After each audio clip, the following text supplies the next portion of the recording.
कादम्बरी, तुम अभी कुछ दिन शिव मंदिर में ही रहोगी। यहाँ तुम्हें कोई ख़तरा नहीं होगा, तुम मेरी रक्षा में होगी। मैं अपने गुंदरों को कुंडली जादूगरनी का खोज लगाने के लिए आज ही रवाना कर देता हूँ। जब तक वो वापस ना आए तुम यहाँ से कहीं ना जाना। कादम्बरी ने कहा, महाराज, मैं आपके हुक्म पर अमल करूँगी।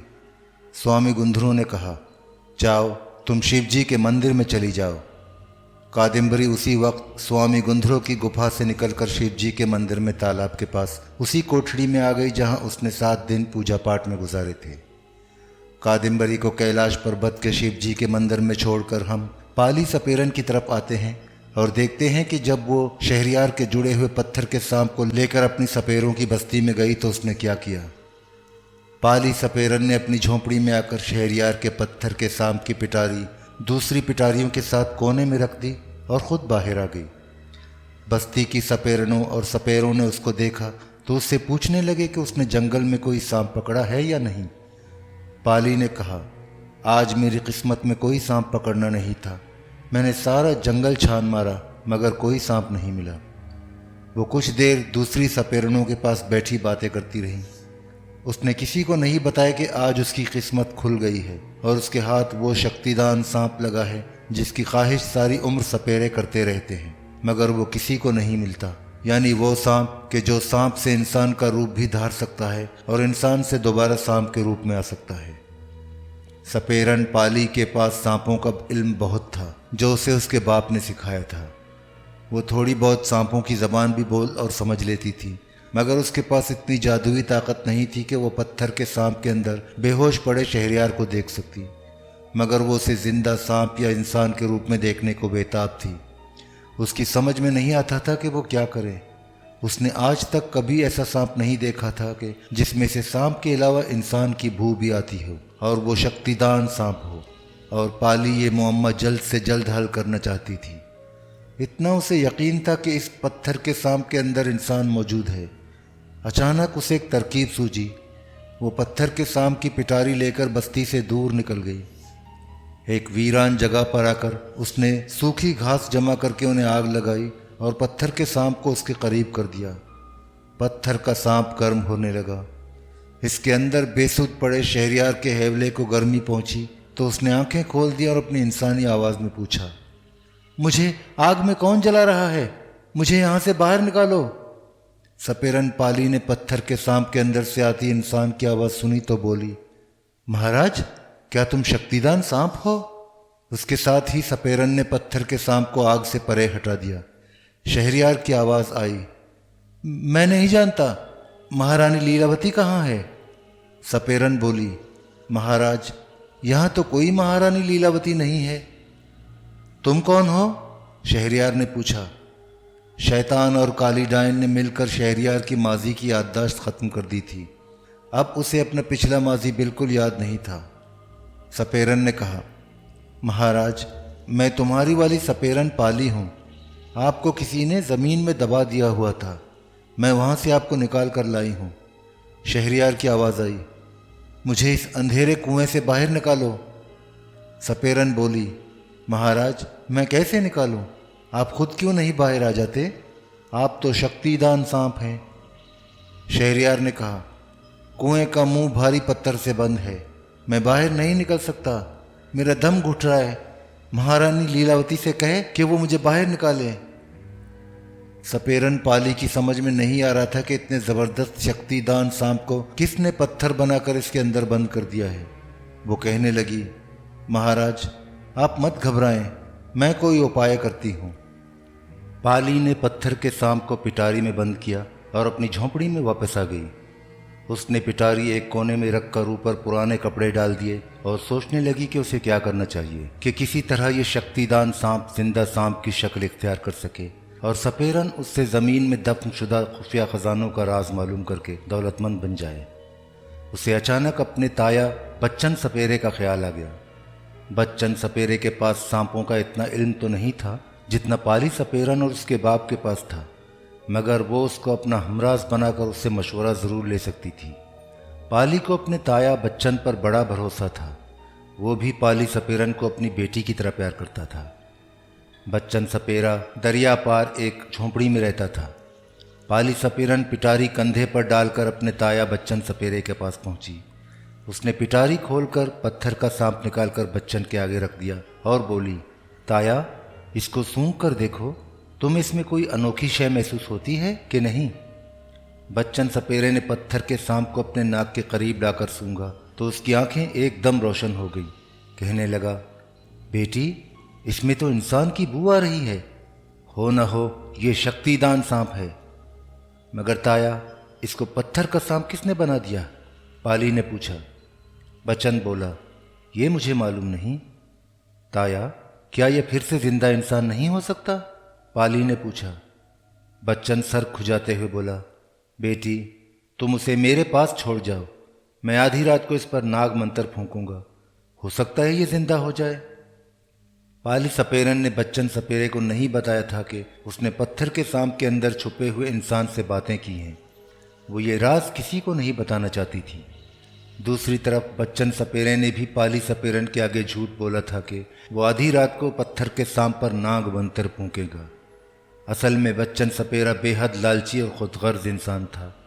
उसको यकीन हो गया था कि यह शक्तिदान सांप है और उसकी बदौलत वो ज़मीन में दबे हुए राजों महाराजों के खुफिया ख़जानों की दौलत हासिल कर सकता है। उसने अपने दिमाग में एक मंसूबा सोच लिया था कि उसे क्या करना है।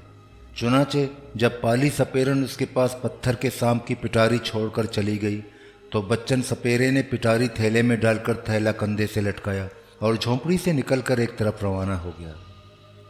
बच्चन सपेरे ने एक बूढ़े मद्रासी सपेरे से सुन रखा था कि अगर शक्तिदान सांप पत्थर की मूर्ति के रूप में हाथ आ जाए तो उसे तरछना पुली के काले नाग की गुफा में 3 दिन 3 रातें रखने से वो जिंदा सांप की शक्ल इख्तियार कर लेगा और फिर वो ज़मीन में दबे हुए खजानों के राज बता देगा। बच्चन सपेरे को बूढ़े मद्रासी सपेरे की बात याद थी। चुनाचे वो पत्थर के सांप को लेकर रेलगाड़ी में बैठ गया। रेलगाड़ी ने उसे दूसरे रोज तरछनापली पहुंचा दिया। बच्चन सपेरे को मालूम था कि काले नाग की गुफा तरछनापली रेलवे स्टेशन से 2 कोस दूर एक टीले के अंदर है। इस गुफा में किसी ज़माने में एक बहुत बड़ा काला नाग रहा करता था। हिंदू लोग उसकी पूजा करने आया करते थे। वो किसी को कुछ नहीं कहता था। लोग उसके आगे दूध के कटोरे रखते और वो दूध पी लेता था। कुछ अरसे के बाद ये काला नाग मर गया।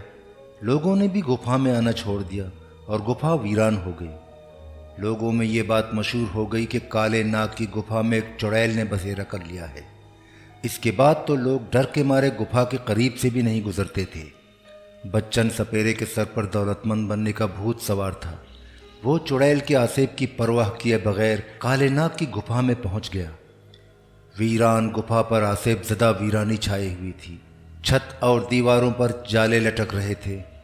उसे 2-1 जगह इंसानी हड्डियां भी पड़ी हुई मिली। उसे एक लम्हे के लिए चुड़ैल के आसेब का खौफ ज़रूर महसूस हुआ, लेकिन वो जिस काम के लिए वहाँ आया था उसे ज़रूर पूरा करना चाहता था। उसके हाथ दुनिया के ख़जानों की कुंजी आ गई थी।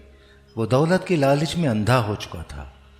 वो लटकते हुए जालों को इधर उधर हटाता गुफा के अंदर उस स्थान के पास आ गया जहाँ किसी ज़माने में काले नाग कुंडल मारकर बैठा करता था और हिंदू औरतें और मर्द उसके आगे दूध के कटोरे रखा करते थे। ये स्थान खाली पड़ा था और उस पर 1 इंच मोटी मिट्टी की तह जम चुकी थी। स्थान के पीछे एक छोटा सा गड्ढा था। बच्चन सपेरे ने शहरयार के पथरीले सांप को उस गड्ढे में रखकर उसे 2 टूटी हुई ईंटों से ढक दिया। अब उसे 2 दिन और 2 रातें इंतजार करना था। बच्चन सपेरा काले नाग की गुफा से निकलकर तरछनापुली के शहर के एक मंदिर की धर्मशाला में आ गया। यहाँ उसने 2 रातें और 2 दिन गुजारने थे। तीसरे दिन उसे गुफा में जाकर शक्तिदान सांप को जिंदा हालत में वहाँ से निकाल कर ले आना था और फिर उससे तरछनापुली के आसपास राजाओं के दफनशुदा खजानों का राज मालूम करना था। बच्चन सपेरा शाम के वक्त पत्थर के सांप को गड्ढे में छुपा कर गया था। उसके जाने के बाद वीरान आसेबज़दा गुफा में सन्नाटा छाया रहा। रात होने तक ये सन्नाटा और ज़्यादा दहशतज़दा हो गया। पत्थर के सांप के अंदर शहरयार होश में आ चुका था। जब पाली सपेरन उसे बच्चन सपेरे के पास छोड़कर चली गई थी तो शहरयार समझ गया था कि ये सपेरे उसकी मदद से ज़मीन में दबे हुए कदीम राजा महाराजाओं के खुफिया ख़जानों का खोज लगाना चाहते हैं। मगर शहरयार को खुद भी ऐसे ख़जानों का इल्म नहीं था। वो तो खुद एक अजीब व गरीब मुसीबत में मुब्तला था। जब बच्चन सपेरा उसे पिटारी में बंद करके काले नाग की गुफा की तरफ ले जा रहा था तो शहरयार ने उससे बात करने की कोशिश की थी, मगर उसकी आवाज़ बच्चन सपेरे ने नहीं सुनी थी। उसकी आवाज़ वहाँ सिर्फ पाली सपेरन ही सुन सकती थी। जब बच्चन सपेरा शहरयार को पत्थर के सांप की शक्ल में गड्ढे में बंद करके चला गया तो शहरयार सब्र शुक्र करके रह गया। उसे कुछ मालूम नहीं था कि आगे उसके साथ क्या गुजरने वाली है। शहरयार को कुछ याद नहीं आ रहा था कि वो कौन है, कहाँ से आया है और इस हालत में कैसे पहुँच गया है। उसे न करीहुल मंजर भुतना सरदार शंकर राव याद था, न अपना दोस्त बौना गंधरो याद था, न कादम्बरी याद थी और न निर्गिनी देवी का तहखाना याद था, जहाँ बदरूहों की रानी निर्गिनी रात के वक्त उसके पास आती थी और सुबह होते ही उसे पत्थर का सांप बनाकर चली जाती थी। उसे ये भी याद नहीं था कि वहाँ से कादम्बरी उसे निकालकर ज़मीन पर लाई थी। उसको कुंडली जादूगरनी भी याद नहीं रही थी जो उसकी जान की दुश्मन बनी हुई थी और उसको किसी न किसी तरह ऐसी तरकीब से ख़त्म करना चाहती थी कि वो हलाक भी ना हो और ज़िंदा भी ना रहे। उसकी माजी की याददाश्त उसके जहन से गायब हो चुकी थी। उसे सिर्फ इतना याद था कि उसको किसी ने बेहोश करके जंगल में फेंक दिया था, जहाँ से हसीन और जमील महारानी लीलावती उसे उठाकर अपने साथ घोड़े पर बिठाकर अपने शानदार महल में ले गई थी, जहाँ उसने ऐशो आराम के साथ एक रात गुजारी थी। अब उसे पूरा एहसास था कि वो किसी जगह बेसुध पड़ा था। फिर उसके इर्द गिर्द जैसे आग के शोले उठने लगे थे और उसने घबरा कर कहा था कि मैं कहाँ हूँ, जिसके जवाब में किसी लड़की की आवाज़ आई थी, महाराज मैं पाली सपेरन हूँ। और फिर ये सपेरन उसे लेकर किसी मर्द सपेरे के पास आ गई थी और वो सपेरा उसे किसी जगह ले आया था जहाँ उसने उसे ज़मीन के अंदर एक गड्ढे में बंद कर दिया था। शहरयार अब अपने पूरे होशो हवास में था, मगर वो ये नहीं समझ पा रहा था कि उसे किसने बेहोश करके महारानी लीलावती के महल से बाहर किसी वीरान जगह पर फेंक दिया था। पाली की बातों से इतना मालूम हो गया था कि वो पत्थर के सांप के रूप में है, लेकिन उसे ये मालूम नहीं था कि उसे किसने पत्थर के सांप में बंद कर दिया है। वो अपने आप को एक तारीक कुआंनुमा सुरंग में बंद पा रहा था जिसका मुंह बहुत वजनी पत्थर से बंद था। वो सोच रहा था कि क्या महारानी लीलावती ने ऐसा किया है, लेकिन उसे यकीन नहीं आता था कि महारानी लीलावती उसके साथ ऐसा सलूक करेगी। वो तो उससे प्यार करती थी, दोनों एक दूसरे से प्यार करते थे। शहरयार इन्हीं परेशान ख्यालों में उलझा हुआ था कि उसे एक धमक सी सुनाई दी। ये धमक पहले दूर से आई थी, फिर आहिस्ता आहिस्ता करीब आती गई। ये धमक ऐसी थी जैसे कोई हाथी चला आ रहा हो। धमक उसके करीब आकर रुक गई। उसके ख्याल में ये धमक की आवाज़ें उस कुआंनुमा तारीक सुरंग से बाहर से आ रही थीं। 1-2 सेकंड ही गुजरे थे कि शहरयार के हैवले को खरखराहट की आवाज़ें आने लगीं। ये ऐसी आवाज़ थी जैसे किसी का किसी ने नरखरा काट दिया हो। ये बड़ी कर्बनाक आवाज़ थी। फिर ये आवाज़ भी गायब हो गई। शहरयार कान लगाकर सुन रहा था। इतने में एक ऐसी हौलनाक चीख बुलंद हुई कि शहरयार का हैवला भी कांप उठा। इसके साथ ही उसे ईंटें इधर उधर गिरने की आवाज़ें आने लगीं। फिर जैसे किसी ने दबोच कर अंधे कुआंनुमा तारीक गार से बाहर निकाल लिया। वो अभी तक अपने आप को अंधेरे में ही महसूस कर रहा था, लेकिन उसे अब बाहर की चीज़ें नजर आने लगी थीं। उसने देखा कि एक दहशतनाक डरावना चेहरा उस पर झुका हुआ है और उसे अपनी शोलों की तरह लाल लाल आंखों से घूर रहा है। इस डरावने चेहरे के बाल बिखरे हुए थे। वो स्याफाम चेहरा था और किसी इंतहाई खूनख्वार चुड़ैल का डरावना चेहरा था। ये काले नाग के गुफा की चुड़ैल थी जिसने गुफा में आते ही महसूस कर लिया था कि वहाँ कोई दूसरी बदरू मौजूद है और उसने शहरयार के पत्थर के सांप को गड्ढे में से निकाल लिया था। चुड़ैल को शहरयार का हैवला पत्थर के सांप के अंदर साफ नजर आ रहा था। खूनख्वार चुड़ैल ने पत्थर के सांप के अंदर हाथ डालकर शहरयार के हैवले को पकड़ने की कोशिश की, मगर उसका हाथ पत्थर के सांप से टकराकर बाहर ही रह गया। खूनख्वार चुड़ैल ने झुंझलाकर एक फलक शिगाफ चीख मारी और पत्थर के सांप को दोनों हाथों में दबोचकर गायब हो गई। वहां से गायब होकर खूनख्वार चुड़ैल अपनी एक सहेली छिपकली चुड़ैल के गार में निकल आई। गार की हौलनाक तारीकी में एक अजीब व गरीब चुड़ैल दीवार के साथ छिपकली की तरह चिमटी हुई थी। उसका धड़ स्याफाम औरत का था और सर छिपकली का था। उसके सारे जिस्म पर कांटों की तरह के स्याह बाल उगे हुए थे। ये छिपकली चुड़ैल थी जो दीवार के साथ छिपकली की तरह चिमटी एक सांप का निशाना बांधे सा बिल्कुल साकत खड़ी थी। ये सांप उससे 2 फुट के फासले पर दीवार पर आहिस्ता आहिस्ता उसकी तरफ आ रहा था। खूनख्वार चुड़ैल उसे इसी हालत में देखकर जहां नमूदार हुई थी वहीं साकित होकर खड़ी हो गई। छिपकली चुड़ैल अपनी छिपकली ऐसी लाल लाल गोल आंखों से सांप को तक रही थी और जरा सी भी हरकत नहीं कर रही थी। जैसे ही सांप उसके निशाने की जद में आया, छिपकली चुड़ैल उछल कर आगे बढ़ी और सांप को अपने मुंह में दबोच कर खाना शुरू कर दिया। जब वो सारे सांप को निगल चुकी तो उसने छिपकली वाली गर्दन घुमाकर खूनख्वार चुड़ैल की तरफ देखा और चुड़ैलों की जबान में बोली, तुम क्यों आई हो? खूनख्वार चुड़ैल उसी जबान में बोली, मैं छिपकली चुड़ैल के लिए एक खास चीज लाई हूं, ये देखो। छिपकली चुड़ैल इतना सुनकर दीवार पर से रेंगती हुई उतरी और खूनख्वार चुड़ैल के सामने खड़ी हो गई। खूनख्वार चुड़ैल ने पत्थर का सांप उसकी तरफ बढ़ाते हुए कहा, इसे देखो। छिपकली चुड़ैल ने पत्थर के सांप को अपने लंबे नोकीले नाखूनों वाले स्याह हाथ में पकड़ा और उसे देखने लगी। ये तो पत्थर का सांप है, इसे मैं नहीं खा सकती। खूनख्वार चुड़ैल बोली, इसके अंदर झांक कर देखो। छिपकली चुड़ैल पत्थर के सांप को अपनी छोटी छोटी छिपकली वाली सुर्ख आंखों के करीब ले आई। उसने देखा कि सांप के अंदर एक जिंदा इंसान हेवले की शक्ल में मौजूद था और वो भी उसी की तरफ सहमी हुई नजरों से देख रहा था। शहरियार ने छिपकली चुड़ैल के साथ खड़ी खूनख्वार चुड़ैल को भी देख लिया था, मगर वो उनकी गुफ्तगू नहीं समझ सका था, क्योंकि दोनों चुड़ैलों की अजीबो गरीब खरखराती छोटी छोटी फुंकारों की जबानें में बातें कर रही थी। शहरियार छिपकली चुड़ैल को देखकर सहम गया था। उसने ऐसी खौफनाक चुड़ैल पहले कभी नहीं देखी थी कि जिसका धड़ औरत का हो और सर छिपकली का हो। छिपकली चुड़ैल शहरियार को घूर रही थी। खूनख्वार चुड़ैल बोली, ये उस सांप की बदरू है, इसे अपने कब्जे में करो। अब तुम्हें सांप खाने के लिए दीवार से चिमट कर किसी सांप का इंतजार नहीं करना पड़ेगा, ना ही तुम्हें जंगल में जाकर जमीन खोद खोद कर सांपों को तलाश करने की जरूरत रहेगी। सांप की ये बदरू जमीन के अंदर जाकर खुद ही तुम्हारे लिए सांप पकड़ पकड़ कर ले आया करेगी और तुम इन सांपों से अपना पेट भर लिया करोगे। छिपकली चुड़ैल का छिपकली वाला जबड़ा खुल गया और उसकी लाल लाल जबान लहराने लगी। छिपकली चुड़ैल अपनी खुशी का इजहार कर रही थी। उसने खूनख्वार चुड़ैल से कहा, मैं खुश हूं, मैं सांप की बदरू को अपने काबू में करना जानती हूं, अब तुम यहां से दफा हो जाओ। छिपकली चुड़ैल गुस्से में आ गई। खूनख्वार चुड़ैल छिपकली चुड़ैल के गजबनाक गुस्से को जानती थी। उसे मालूम था कि अगर वो वहां से ना गई तो छिपकली चुड़ैल उसे चिमट कर उसकी गर्दन उधेड़ कर उसका सारा खून पी जाएगी। खूनख्वार चुड़ैल फौरन गायब हो गई। छिपकली चुड़ैल पत्थर के सांप को देर तक घूर कर तकती रही। किसी वक्त उसके छिपकली वाले जबड़े खुल जाते और उसकी नोकीली लाल जबान बाहर निकलकर लहराने लगती और किसी वक्त उसके मुंह से फुनकारें निकलने लगती। फिर वो गार में चलने लगी। वह आहिस्ता आहिस्ता चल रही थी और चलते चलते मुंह से फुंकारों की डरावनी आवाज़ें भी निकालती जाती थी। पत्थर का सांप उसके हाथ में था।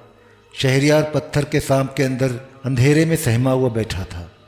वो ये सोचकर परेशान हो रहा था कि खुदा जाने छिपकली के सर वाली चुड़ैल उसके साथ क्या करने वाली है। छिपकली चुड़ैल शहरियार के पत्थर के सांप को लेकर एक अंधेरी कोठड़ी में आ गई। कोठड़ी में आग जल रही थी। छिपकली चुड़ैल ने पत्थर के सांप को मिट्टी की हांडी में डालकर हांडी आग के ऊपर रख दी और अपनी जबान में कुछ बोल बोलकर हांडी पर फूंकने लगी। शहरियार को आग की तपिश पहुंची तो वो उछलकर एक तरफ हो गया, मगर आग की तपिश उसी तरफ भी थी। वो उछलकर कभी एक तरफ जाता, कभी दूसरी तरफ हो जाता। उसके हलक से दर्द और कर्ब की आवाज़ें निकलने लगी। उसने चिल्लाकर कहा, मनहूस चुड़ैल, तू मुझे क्यों जला रही है? मैंने तेरा क्या बिगाड़ा है? छिपकली चुड़ैल इंसानों की जबान समझ और बोल लेती थी। जैसे ही उसने हांडी में से आती इंसान की आवाज़ सुनी, वो बोली, सांप की बदरू, तू मेरी गुलाम है, तू मेरे कब्जे में है, मैं तुम्हें जो कहूँगी वो तुम्हें करना पड़ेगा। शहरियार ने कर्बनाक आवाज़ में कहा, मुझे आग में न जलाओ, तुम जो कहोगी मैं करूँगा। इसके फौरन बाद शहरियार को सुकून सा महसूस हुआ। आग की तपिश खत्म हो गई थी। छिपकली चुड़ैल ने पत्थर के सांप को हांडी में से निकाल लिया था। उस वक्त शहरयार ने देखा कि वो एक बुलबुला नुमा पुतले से धुंधले गोल दायरे के अंदर बंद है और एक अंधेरी कोठरी में है। फर्श पर दरमियान में आग जल रही है और उसके सामने डरावनी शक्ल वाली स्याफाम ठिगने कद की औरत खड़ी है, जिसके सारे जिस्म पर स्याह बाल कांटों की तरह उगे हुए हैं और जिसका धड़ औरत का है मगर सर छिपकली का है। शहरयार जिस धुंधले गोल दायरे में बंद है उसे उस औरत ने हथेली पर उठा रखा है और शहरयार की तरफ अपनी छिपकली की गोल सुर्ख बटनों ऐसी आंखों से टकटकी बांधे तक रही है। छिपकली चुड़ैल ने कहा, इस कोठरी के नीचे ज़मीन में एक जहरीला सांप रहता है जो कभी मेरे हाथ नहीं आया। मैं तुम्हें हुक्म देती हूँ कि ज़मीन के अंदर जाओ और उस जहरीले सांप को पकड़कर मेरे पास लाओ। और छिपकली चुड़ैल ने शहरयार के बुलबुले को फर्श पर लटका दिया। बुलबुला चिपटा होकर तीर की मानिंद हो गया और शहरयार उसके साथ ही ज़मीन में धंसकर कोठरी के फर्श में उतर गया। शहरयार को पहली बार यह तजुर्बा हुआ कि वो ज़मीन के नीचे ऐसे तैर रहा है जैसे पानी के अंदर तैर रहा हो। इस ज़मीन के नीचे तरह तरह के पत्थर, दरख्तों की जड़ें और सैकड़ों किस्म के कीड़े मकोड़े रेंगते नजर आ रहे थे। उसने इनमें एक काले सांप को देखा जो मज़े से कुंडल मारे ज़मीन के नीचे बैठा था। यही वो सांप था जिसे पकड़ने के लिए छिपकली चुड़ैल ने शहरयार के हैवले को भेजा था। शहरयार के हैवले को देखकर काला सांप एक तरफ को भागा, लेकिन शहरयार ने उसे गर्दन से पकड़कर उठा लिया और ज़मीन से बाहर आकर छिपकली चुड़ैल को पेश कर दिया। छिपकली चुड़ैल ने काले सांप को देखा तो उसकी आंखें चमक उठी। बोली, हाँ, यही वो जहरीला सांप है जिसकी मुझे तलाश थी। और छिपकली चुड़ैल ने एक खूनख्वार छिपकली की तरह सांप को मुंह में डाला और उसे निगल गई। फिर उसने शहरयार को एक हांडी में बंद करके ऊपर ढक्कन रख दिया और बोली, तुम मेरे साथ जंगल में चलोगे और मुझे और भी सांप ज़मीन के अंदर से पकड़ कर दोगे। मुझे बड़ी भूख लगी है। छिपकली चुड़ैल हांडी को उठाकर गायब हो गई और दूसरे लम्हे एक सुनसान जंगल में नमूदार हो गई। इस जंगल में बेशुमार और किस्म किस्म के जहरीले सांप रहते थे, मगर वो छिपकली चुड़ैल की बू पाते ही ज़मीन के अंदर घुसकर छुप जाते थे और छिपकली चुड़ैल ज़मीन के अंदर नहीं जा सकती थी और भूखी रहती थी। सांपों के जंगल में आते ही छिपकली चुड़ैल ने हांडी का मुंह खोल दिया और शहरयार को हुक्म दिया कि बाहर निकलो और ज़मीन के अंदर से सांप पकड़ कर लाओ। शहरयार उसी वक्त गोल पतले बुलबुले में बंद हांडी से निकला और चिपटा होकर ज़मीन में घुस गया। ज़मीन के नीचे जाकर उसने देखा कि जगह जगह नीले, काले, पीले, नसवारी और भूरे छोटे बड़े सांप इधर उधर रेंग रहे थे। शहरयार ने कुछ सांप पकड़े और छिपकली चुड़ैल को लाकर दे दिए। छिपकली चुड़ैल एक ही वक्त में इतने सारे सांप देखकर खुशी से झूम उठी और सारे के सारे सांप हड़प कर गई। इतने सारे सांप खाने के बाद उसके हलक और पेट से अजीब व गरीब आवाज़ें निकलने लगी थी। छिपकली चुड़ैल ने कहा, अब आधी रात को तुम्हें मेरे साथ दोबारा आना होगा। मुझे आधी रात को फिर भूख लग जाती है।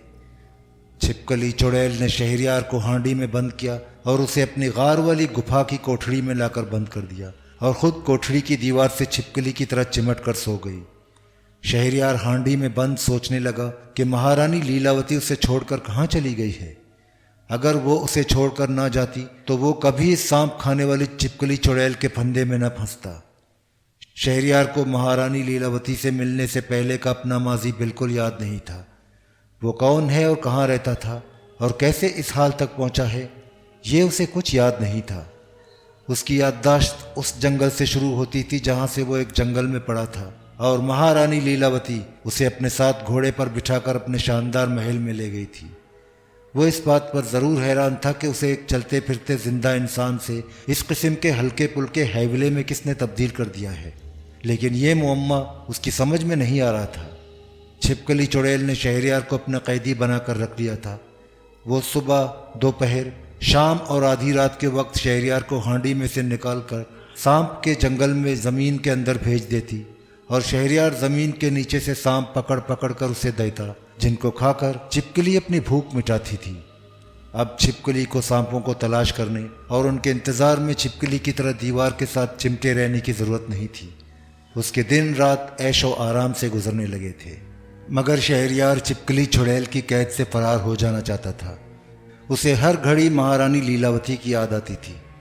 वो छिपकली चुड़ैल की कैद से भागकर महारानी को तलाश करके उसके पास जाना चाहता था, एक दो दफ़ा शहरयार ने जब वो ज़मीन के अंदर सांप पकड़ रहा था तो जिस बुलबुले के अंदर वो बंद था उसमें से निकलने की कोशिश की थी, मगर वो कामयाब नहीं हुआ था। जैसे ही वो बुलबुले में से बाहर निकलने के लिए उसकी सतह से टकराता, बुलबुले की सतह चट्टान से भी ज़्यादा सख्त हो जाती थी और शहरयार पीछे को गिर पड़ता था। इस दौरान कादम्बरी कैलाश पर्वत के शिव मंदिर में ही स्वामी गुंद्रो के हुक्म के मुताबिक बैठी पूजा पाठ कर रही थी और कुंडली जादूगरनी निर्गिनी माता की हिदायत पर एलोरा के सबसे तारीख गार में दीवार पर बनी हुई दूसरी मूर्तियों के साथ पत्थर की मूर्ति बनकर खड़ी थी, क्योंकि शहरयार जिससे इसकी जान को खतरा था एक बार फिर उसके हाथ से निकल गया था और वो किसी भी वक्त उसके हाथों हलाक हो सकती थी। कम से कम कुंडली जादूगरनी को हर घड़ी यही धड़का लगा रहता था। चुनाचे उसके खौफ को देखते हुए निर्गिनी माता ने उसे कहा था, कुंडली, हर वक्त शहरयार के हाथों मौत के डर से परेशान रहने की बजाय तुम कुछ वक्त के लिए एलोरा के गार में पत्थर की मूर्ति बन जाओ। तुम्हारा दुश्मन इस हालत में तुम्हारा कुछ नहीं बिगाड़ सकेगा। इस दौरान मैं शहरयार का खोज लगाकर उसे कब्जे में करने की पूरी कोशिश करूंगी। चुनाचे कुंडली जादूगरनी एलोरा गार में जाकर पत्थर की मूर्ति बन गई थी और अजंता गार की निर्गिनी माता ने अपनी बदरूहों को शहरयार की तलाश के लिए चारों तरफ फैला दिया था, जिन्हें अभी तक शहरयार का कोई सुराग नहीं मिल सका था। एक रोज़ छिपकली चुड़ैल ने रात के वक्त शहरयार के हेवले को, जो बुलबुले में बंद था, हांडी में से निकाला और उसे दूसरे जंगल में ले गई, क्योंकि पहले जंगल के सांप या तो छिपकली चुड़ैल ने खा लिए थे और बाकी जो बचे थे वो डरकर वहाँ से फरार हो गए थे। दूसरा जंगल इतना घना नहीं था, ज़मीन ऊंची नीची थी और कहीं दरख्त और कहीं झाड़ियाँ और घास उगी हुई थी। छिपकली चुड़ैल ने एक जगह शहरयार के बुलबुले को ज़मीन पर लुढ़का दिया और हुक्म दिया, ज़मीन के अंदर जाकर मेरे लिए सांप पकड़ कर लाओ, नहीं तो मैं तुझे खा जाऊंगी। छिपकली चुड़ैल शहरयार को इसी तरह हुक्म दिया करती थी और वो उसका हुक्म पाकर ज़मीन के अंदर चला जाता था। जहाँ कहीं उसे सांप नज़र आता था उसे पकड़कर ऊपर ले आता था। उस रात को भी जब छिपकली चुड़ैल ने शहरयार को ज़मीन पर लुढ़का कर सांप लाने का हुक्म दिया तो शहरयार रोज़ की तरह ज़मीन के अंदर घुस गया और सांप तलाश करने लगा। शहरयार उस दहशतनाक शक्ल वाली छिपकली चुड़ैल से तंग आ चुका था और किसी तरफ को भाग जाना चाहता था, मगर उसे फरार होने का कोई रास्ता दिखाई नहीं देता था। इस छिपकली चुड़ैल ने अपने जादू से उसको गोल बुलबुले में कैद कर दिया था, जो देखने में अंडे की झिल्ली की तरह नर्म और नाजुक लगता था, लेकिन उसकी सतह चट्टान से भी ज़्यादा सख्त थी। चिपटा होकर भी उसकी सतह पत्थर की तरह सख्त रहती थी। शहरयार का हेवला जब भी उसको तोड़कर निकलने की कोशिश करता, उसकी चट्टानी सतह से टकरा कर गिर पड़ता था। वो ज़मीन के नीचे छिपकली चुड़ैल के लिए सांप भी तलाश कर रहा था और सोच भी रहा था कि वो कैसे इस मुसीबत से निजात हासिल कर सकता है। उसे इस मुसीबत का कोई हल नहीं सूझता था। इत्तेफाक से इस जंगल की ज़मीन के नीचे भी उसे कोई सांप न मिला। वो ज़मीन के अंदर ही तैरता हुआ ज़रा और आगे निकल गया। एक जगह उसे ज़मीन के अंदर ही बनी हुई कुदरती सुरंग दिखाई दी।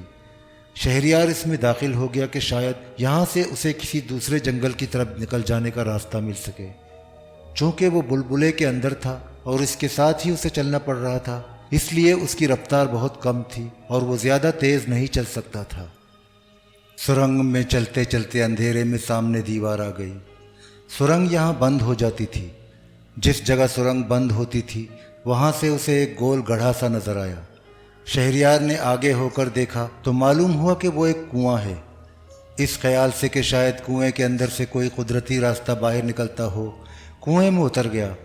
कुएं की तह में जानवरों की हड्डियां और कूड़ा करकट पड़ा था। उसने कुएं की दीवार को टटोल टटोल कर देखा। वहाँ किसी खुफिया सुरंग का शिगाफ नहीं था। उसे ये भी खौफ था कि अगर उसने ज़्यादा देर कर दी तो छिपकली चुड़ैल अपने काले जादू की ताकत से उसको ऊपर खींच लेगी। शहरयार इसी सोच में गुम कुएं की तह में अंधेरे में बैठा था कि उसे धीमी धीमी एक आवाज़ सुनाई दी। शहरयार ने इस आवाज़ पर कान लगा दिए। ये किसी आदमी की आवाज़ थी। आवाज़ कुएं की दीवार के अंदर किसी जगह से आ रही थी। कोई कह रहा था, घबराओ नहीं दोस्त, मैंने तुम्हें महसूस कर लिया है, मैं तुम्हारी मदद को आ रहा हूँ। शहरयार सोचने लगा कि ये कौन हो सकता है। उसका तो कोई दोस्त नहीं था। उसकी याददाश्त महारानी लीलावती से मुलाकात के बाद से शुरू होती थी और महारानी लीलावती से मिलने और फिर पाली सपेरन के काबू आने और अब छिपकली चुड़ैल के कब्जे में आने तक उसका कोई भी इंसान दोस्त नहीं बना था। उसकी पुरानी याददाश्त तो गुम हो चुकी थी, लेकिन ये जो कोई भी था उसकी मदद करना चाहता था। उसने ऊंची आवाज़ में कहा, मेरी मदद करो और मुझे इस मुसीबत से निकालो। वही आवाज़ अब बहुत करीब आकर बुलंद हुई, शहरयार, मुझे मालूम है कि तुम किस मुसीबत में गिरफ्तार हो। मैं तुम्हें इस मुसीबत से निजात दिलाने आया हूँ। अफसोस कि मैं दीवार तोड़कर तुम्हारे पास नहीं आ सकता, मगर तुमने मुझे ज़रूर पहचान लिया होगा।